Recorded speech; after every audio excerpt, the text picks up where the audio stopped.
Our next topic is stress and rhythm. Chinese stress and rhythm compared to English stress and rhythm are almost opposite. Chinese is a regular stress time language, so the rhythm of Chinese is like a clock or a techno beat.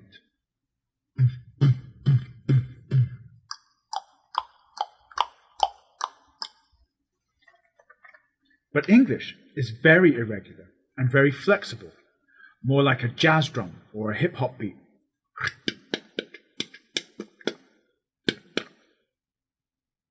A problem many students have is that they speak English with a regular Chinese-style rhythm. But if you speak English with a very regular Chinese-style rhythm, it sounds very boring, you know. But even worse than sounding boring is you sound bored of speaking to that person. And if you sound bored of speaking to that person, why should they be interested in listening to you? But even worse than sounding boring or sounding bored is it becomes very difficult to follow the person speaking, because it is very difficult to listen to every single word someone says.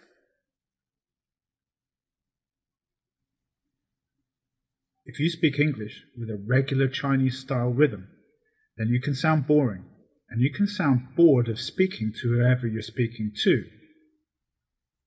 Even worse, it's very, very difficult to follow, especially for extended periods of time, like for a presentation, because no one can listen to every word you say.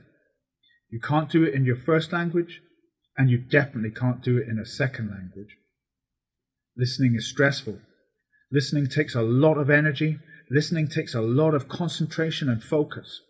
So we need the important words, the key words, to be highlighted with stress so we can follow them more easily. Even more importantly, different stress creates different meanings, different focuses for the listener. Here's a simple sentence. I love you. But how does the focus change with the stress? I love you. Here the focus is on the subject. I love you. Not your mother, not your father, not your boyfriend, not your girlfriend. I love you. I love you. And here the focus is on the action, love. I love you. I love you. I love you, not my wife, not my husband, not my children. I love you. So once again, we've got the same vocabulary, the same grammar, but the sound changes the meaning. I love you. I love you. I love you. Now this isn't special to English. You can do this in any language. You could do it in Cantonese. You could do it in Putonghua.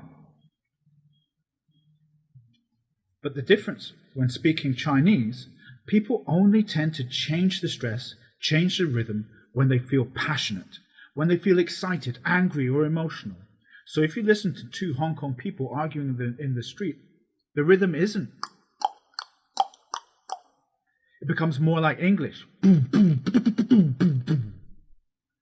But in English, even if you don't feel emotional, even if your topic is very boring, the rhythm still changes. The rhythm still shifts to guide the listener's focus.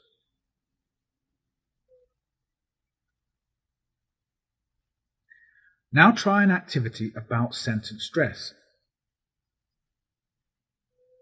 Can you voice out the same sentence to have 4 different meanings? Which syllable do you need to stress to reflect the meaning in brackets? Pause for a moment and do activity B.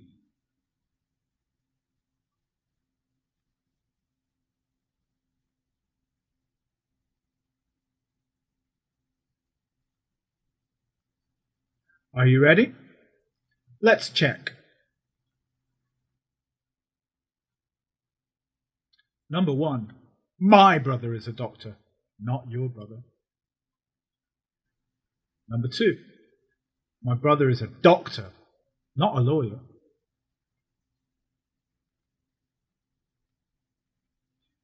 Number 3. My brother is a doctor. That really is his job. Finally, number 4. My brother is a doctor, not my sister.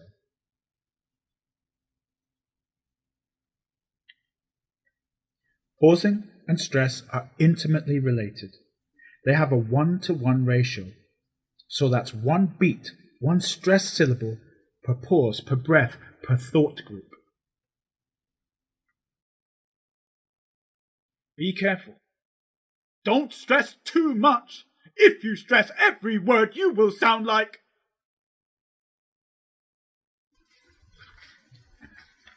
If you overstress, you sound angry.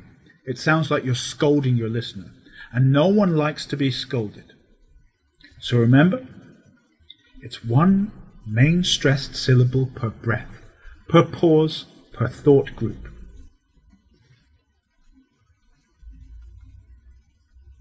So, let's review our first 2 topics, pausing and stress. Barbie is surprisingly academic. This is her dream. Mark the pauses first, and then the stress syllable. And remember, one stress syllable for one pause.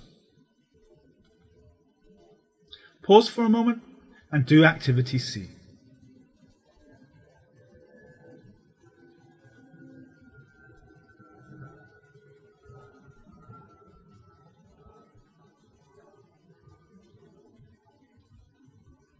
Once again, you could have different answers depending on the meaning you wish to convey. I really want to study at PolyU and then do an MA before I do a PhD. Here, the listener will first focus on Barbie's desire, her ambition. After that, the listener's focus will be on the qualifications, MA and PhD. But this isn't the only way to do it. I really want to study at PolyU and then do an MA before I do a PhD. Here, the listener will focus first on the place, the location, PolyU, and then on the process, the sequence, the timeline. Once again, same vocabulary, same grammar, but different meanings depending on the sound. It's a good idea to mark pauses and stress in your presentation and speech scripts when you're practicing for an assessment. And you can see by the example so far, where you place the stress really depends on how you want to focus your listener's mind. However, there are some commonly stressed words. You should stress your key content words. But what's the key content? That's your choice, what you want your listener to focus on. Negatives are always stressed in English, so anything with a not, don't, shouldn't, haven't. Quantifiers, these are words that show contraction or extension, are often stressed. All, often, everyone, really. It's common to stress linking words, especially linking words that show contrast.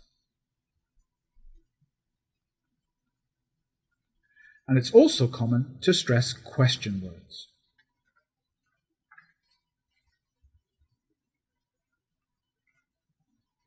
Because stressing and pausing is so important to reflect meaning and help listeners follow you, let's practice some more before we move to a new topic.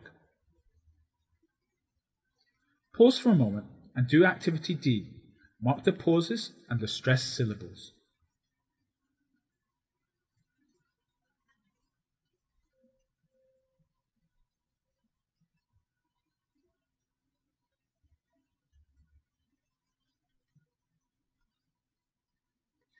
Here are some possible answers to the activity based on the most common or logical meanings. Number 1. Her grandparents are selling their house and moving to China. Number 2, go and tell John to hurry up.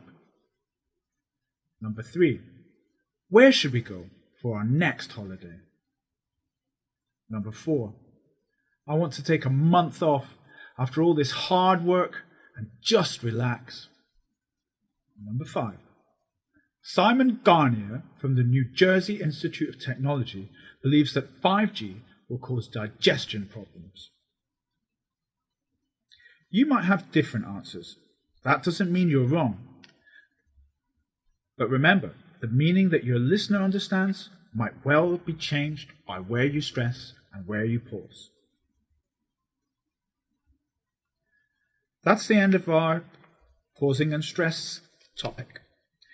If you'd like to further improve and practice your pronunciation and speaking skills, here are 3 ways the ELC can help you. Join one of our workshops focusing on a pronunciation feature of your choice. Book a one-to-one session with an ELC teacher. Or work independently online through our Sounds website.